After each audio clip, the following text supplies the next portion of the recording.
திருக்கோளூர் பெண் பிள்ளை எபிசோடு 21. ஸ்ரீமதே ராமானுஜாய நமக. திருக்கோளூர் பெண் பிள்ளை ரகசியம். இன்று நாம் பார்க்க இருப்பது 21வது வாக்கியம். இந்த 21வது வாக்கியமில் தேவும் மற்றறியேன் என்றேனோ மதுரகவியாரை போல அப்படின்னு இந்த திருக்கோளூர் பெண் பிள்ளை சொல்கிறார். இந்த வாக்கியத்துக்கும் திருக்கோளூருக்கும் ஒரு நல்ல சம்பந்தம் இருக்குது. மதுரகவியார் அவர் என்ன சொன்னார் அப்படிங்கிறத தான் இதில் தெரிஞ்சுக்க போகிறோம். இந்த மதுரகவியார் அப்படிங்கிறவர் மதுரகவி ஆழ்வார் என்று அறியப்படக்கூடியவர். நம்ம இதற்கு முந்தைய வாக்கியங்கள்லேயும் நம்ம இவரை பற்றி பார்த்துருக்கோம். இதுலேயும் நம்ம தொடர்ந்து பார்ப்போம். இந்த திருக்கோளூர் அப்படின்னு இன்று திருக்களூர் அப்படின்னு அழைக்கப்படுற இந்த ஊரை சேர்ந்தவர் தான் இந்த மதுரகவி ஆழ்வார். இவர் பூர்வசிகை அந்தணர் வகுப்பை சார்ந்தவர். இவர் அப்படியே தன்னுடைய இறை பணியாக அவர் ஒவ்வொரு இடமாக கடவுளை தேடி திருமாலை தேடி திருமாலுடைய ஆலயங்கள் இருக்கக்கூடிய எல்லா பகுதிக்கும் அப்படி யாத்திரையாக போயின்னு இருக்கார். அப்படி இவர் தன்னுடைய யாத்திரையாக போயின்னு இருக்கிறப்போ போய் சேர்ந்த இடம் அயோத்தியம்பதி. அயோத்தியில் போய் அங்கே வழிபாடு நடத்தின்னு இருக்கிறப்போ எனக்கு ஒரு வழிகாட்டுதல் வேணும்னு இறைவன்கிட்ட கேட்குறார். எனக்கு ஒரு நல்ல ஆசிரியன் வேணும், என்னுடைய ஆச்சாரியன் துணை கொண்டு நான் நன்னிலை பெறணும் அப்படின்னு அவர் வேண்டி கொண்டிருக்கும் பொழுது அவருக்கு தெற்கு நோக்கி ஒரு ஒளி தெரியாது. தென் பகுதியில் ஒரு ஒளி, அந்த ஒளியை தொடர்ந்துட்டே வரார். அப்படியே அந்த ஒளி காட்டும் திசையெல்லாம் தேடி தேடி வந்தானா அப்படியே திருக்கோளூர் கிட்டவே வந்துடுறார். திருக்கோளூர் பக்கத்தில் தான் அந்த ஒளி நிற்கிறது. அந்த நிற்கிற இடம் இன்றைக்கி நம்ம ஆழ்வார் திருநகரி அப்படின்னு அழைக்கிற குருகூரில் நிற்கிறது. இந்த குருகூரில் உள்ள விசேஷம் என்னன்னா, அந்த ஊரில் கோவிலில் இருக்கக்கூடிய ஒரு புளிய மரம். அந்த புளிய மரத்துக்கு அந்த ஊரை சேர்ந்த அரசன், வேளாளர் குலத்தை சேர்ந்த அந்த அரசன் அவனுடைய மனைவியோட அவர்கள் குழந்தை பேர் வேணும்னு வேண்டி இருந்து ஒரு குழந்தை பிறக்கிறது. அந்த குழந்தை எப்படின்னா பேசவே இல்லை. ஜடம் அப்படிங்கிற காற்று தீண்டாமல் அதை கோபிச்சு கொண்டு ஷடகோபன் அப்படிங்கிற பேரோடு வந்த அந்த குழந்தை அவர்கள் எப்படி ஒவ்வொரு இடமா போகிறப்போ ஆலயமாக தொழுது வரப்போ இந்த தம்பதியர் குழந்தையோடு வரும்போது ஒரு 6 வயசு குழந்தையாக இந்த புளிய மரத்தில் ஒரு பொந்து அங்கே போய் உட்காந்துண்டுது. அந்த குழந்தை வெளியில் வரவே இல்லை, யாருக்கிட்டேயும் பேசலை, எதுவும் தெரியாது. இந்த குழந்தை ஒரு பித்து அப்படின்னு போகிற வரவர்கள் பேசுகிறதும் உண்டு, ஞானின்னு சொல்கிறவங்க உண்டு, கேலி பேசுபவர்கள் உண்டு. யாருக்கும் இந்த குழந்தைக்கும் எந்த சம்பந்தமும் இல்லை. அந்த மரப்பொந்திலேயே இந்த குழந்தை உட்கார்ந்துருக்கு. இந்த மரப்பொந்தில் உட்கார்ந்த அந்த குழந்தை தான் தவ ஞானியாக நமக்கு பார்ப்போற்றும் ஆச்சாரியனா, ஆச்சாரியர்களுக்கெல்லாம் ஆச்சாரியனாக அந்த ஷடகோபன் ஆகிய நம்மாழ்வார். இந்த நம்மாழ்வார் நீண்ட நெடுகாலமாக தபஸில் இருக்கார். இவர் தபஸில் இருக்கிறதுக்கான காரணம் என்னென்னா, நமக்கு ஏற்ற ஒரு சிஷ்யன் கிடைக்க மாட்டானான்னு அந்த இடத்துலையே அவர் தபஸில் இருக்கார். அந்த நேரத்தில் அங்கே சேரார் மதுரகவி ஆழ்வார். இந்த மதுரகவி ஆழ்வார் ஒரு அந்தணர் வகுப்பை சார்ந்தவர், வயதில் முதியவர். இங்கே இந்த பாலகனாக இப்போ 6 வயசு குழந்தைக்கு 16 வயசு. இந்த 16 வயசு இளைஞன் இந்த மரத்தில் இருக்கான். இந்த மதுரகவி ஆழ்வார் தனக்கு ஒளி காட்டின அந்த இடத்துக்கு வரார். இந்த பொந்தில் இந்த ஞானி, அப்படி ஒளி வீசுகிற ஞானியை பார்க்குறார். எதுக்கும் நம்ம ஒரு தடவை டெஸ்ட் பண்ணுவோம் அப்படின்னு டக்குன்னு ஒரு கல்லை விட்டு எறிகிறார் புளிய மரத்து பொந்திட. அதில் ஒரு சலனம் தெரியறது. உடனே கேட்குறார், சித்தத்தின் வயிற்றில் சிறியது பிறந்தால் அது எத்தை தின்று எங்கே கிடக்கும்னு. முதலாக அந்த மரப்பொந்திலிருந்து ஒரு சப்தம் கேட்குறது, அது அத்தை தின்று அங்கேயே கிடக்கும்னு. இதற்கான விரிவு விளக்கம் இதெல்லாம் நம்ம முந்தைய வாக்கியங்களோட பொருள்லேயே சொல்லியிருக்கோம். பார்க்கணுன்னு நினைக்கிறவங்க பழைய எபிசோட்ஸை பாருங்கள். நம்ம இந்த கதையை தொடர்ந்து போவோம். இந்த பதில் கிடைத்த மாத்திரத்திலேயே மதுரகவி ஆழ்வாருக்கு பெரிய ஒரு விளக்கம் கிடைச்சிடுறது. அந்த உடலுக்கான ஒரு இதில் தான் அனுபவத்தை தான் அந்த ஆன்மா அனுபவிக்கும் அப்படிங்கிற அந்த பதில் அவருக்கு கிடைத்த உடனே அந்த பொந்தில் இருக்கக்கூடிய அந்த பாலகனை 16 வயசு பையன்கிட்ட என்ன தங்களுடைய சிஷியனாக ஏற்றுக்கணும் அப்படின்னு நெடுஞ்சான் கிடையாது அங்கேருந்து நமஸ்காரம் பண்ணார். இந்த இடத்துல நமக்கு காட்டக்கூடியது, இதில் வர்ணாசிரம பிரிவுகள், ஜாதி வேறுபாடு எதுவுமே இல்லை. அந்தணன் இந்த நம்மாழ்வாரை தன்னுடைய குருவாக ஏற்றுக்கிறார். வயதில் பெரியவரான மதுரகவி ஆழ்வார் வயதில் சின்ன பையனான நம்மாழ்வாரை தன்னுடைய குருவாக ஏற்றுக்கிறாருங்கிற ஒரு மிகப்பெரிய தத்துவத்தை நாம் இந்த இடத்துல பார்க்குறோம். அப்படி அவர் தன்னுடைய குருவாயை ஏற்றுக்கிறார். இங்கே நம்மாழ்வாரோ இந்த மோன தபஸில் இருந்துகிட்டே இருந்ததுனால அவருக்கு இறைவனுடைய பல விஷயங்களும் மனசில் அப்படியே பொங்கி நிற்கிறது. இதை அவ்வளோத்தையும் தான் சொல்ல சொல்ல யாராவது இதை வாங்கிக்கணுமே அப்படிங்கிற மாதிரி காத்துன்னு இருக்கிற நிலையில் தான் இந்த மதுரகவி ஆழ்வார் வரார். நம்மாழ்வாருக்கான ஒரு மிகப்பெரிய பரிசு சித்தி என்ன அப்படின்னா, அர்ச்சாவதாரத்தில் எழுந்தருளி இருக்கக்கூடிய பெருமாள்களில் எல்லாருமே அவருக்கு அந்த இடத்துல அந்தந்த கோவிலில் அவர்கள் எப்படி வீற்றிருக்கிறார்களோ, நின்ற திருக்கோலத்தில் இருக்கிறார்களோ, சயன திருக்கோலத்தில் இருக்கிறார்களோ, அப்படியே அவருக்கு காட்சி அளித்து நீ என்ன பாடு என்ன பாடுன்னு கேட்பார்களாம். அது மட்டும் இல்லை, திருமால் தன்னுடைய ஒவ்வொரு அவதார லீலையும் அந்த இடத்துல அவருக்கு அரங்கேற்றி காட்டுவார். நம்ம இந்த நாராயணியம் கொடுத்த நாராயண பட்டதிரிக்கு அந்த குருவாயூரப்பன் ஒவ்வொரு காட்சியும் அந்த இடத்துல இயக்கி காட்டினான்னு நம்ம பார்க்குறோம் இல்லையா. காளிங்க நர்தனம் எடுக்கிறப்போ அவர் அந்த மண்டபத்தில் உட்காந்துருந்தா அந்த மண்டப தூண்கள்லாம் யமுனையாறு மாதிரி தண்ணியாக ஆகி அந்த இடத்துல அந்த ஆற்றில் அவன் குதித்த காட்சியை அவருக்கு அப்படியே ஒரு நாடக காட்சியும் போல இறைவன் நடத்தி காட்டினான்னு அதற்கு முன்னோடியாக நம்முடைய நம்மாழ்வாருக்கு செய்திருக்கார். இன்றைக்கும் ஆழ்வார் திருநகிரியில் அந்த புளிய மரத்துக்கு நேர் எதிராக இருக்கக்கூடிய விமானத்துக்கு கிருஷ்ணலீலா விமானம்னு பேர். அந்த விமானத்தில் தான் எம்பெருமான் ஒவ்வொரு லீலையும் அவருக்கு காட்சிப்படுத்தி காட்டினான்னு சொல்லுவார்கள். இந்த நம்மாழ்வார் அவருடைய பாசுரங்கள், அவர் கண்ட காட்சிகள், அவர் மனதில் அந்த ஒவ்வொரு விஷயத்தையும் தன்னுடைய பாசுரங்களாக சொல்ல சொல்ல அதை ஓலையில் பட்டோலை கண்டவர் நம்முடைய மதுரகவி ஆழ்வார். அப்படியாக திராவிட வேதம்னு சொல்லக்கூடிய திருவிருத்தம், திருவாசிரியம், திருவாய்மொழி, பெரிய திருவெந்தாதி ஆகிய 4 பிரபந்தங்களையும் நமக்கு கிடைக்கச் செய்தவர் மதுரகவி ஆழ்வார். வேதத்துக்கு நிகராக 4 வேதம், அந்த திராவிட வேதம், அதை நமக்கு நம்மாழ்வார் சொன்னதை நமக்கு கொடுத்தவர் மதுரகவி ஆழ்வார். அவ்வளோ பெரிய பெருமை இந்த மதுரகவி ஆழ்வாருக்கு உண்டு.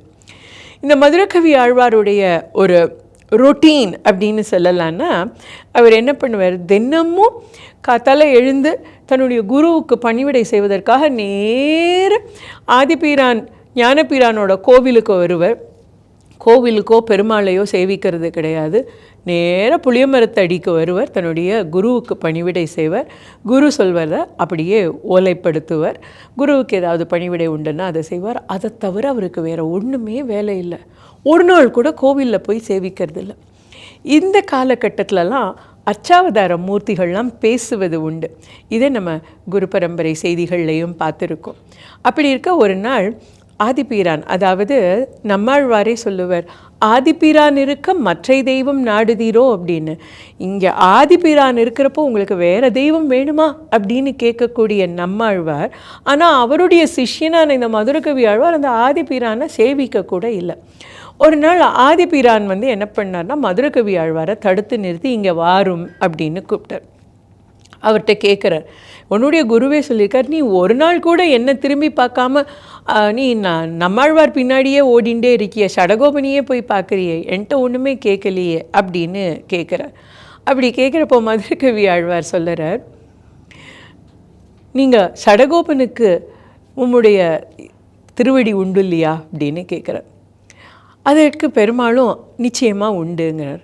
சடகோபனுக்கு உண்டாகில் எனக்கும் உண்டு அப்படின்னு சொல்லிட்டு, இதுக்கு மேலே எனக்கு இங்கே நிற்க நேரம் இல்லை, எனக்கு குருவுக்கு பணிவிடை செய்யணும்னு ஓடி அங்கேருந்து கிளம்பி விடுகிறார்.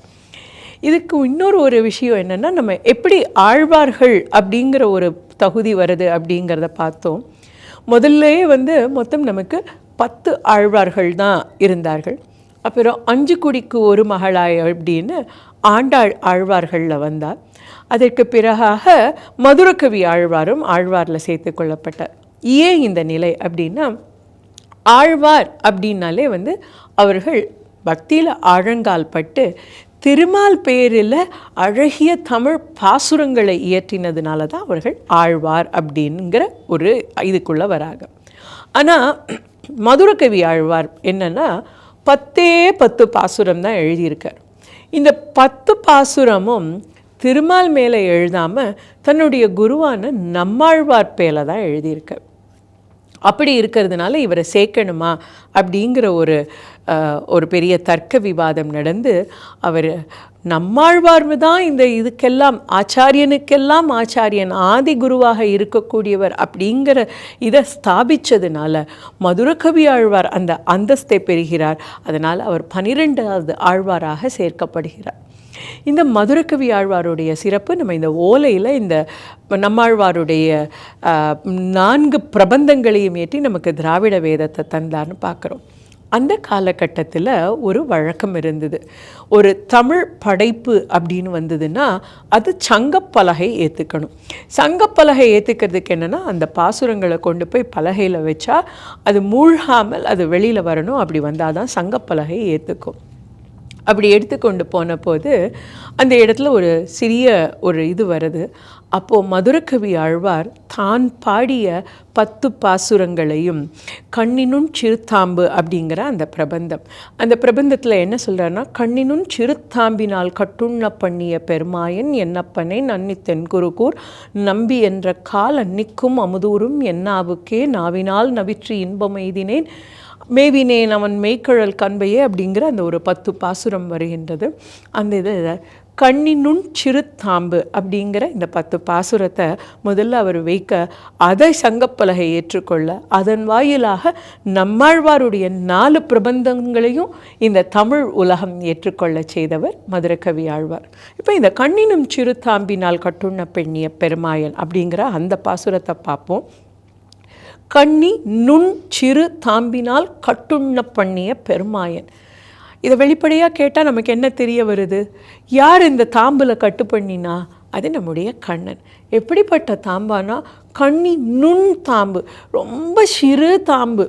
இதையே சொல்வேன், கட்டை எண்ணி கயிற்றை தேடியும் காணும் கண் காணும் கயிறெல்லாம் அளவாக காணும்னு.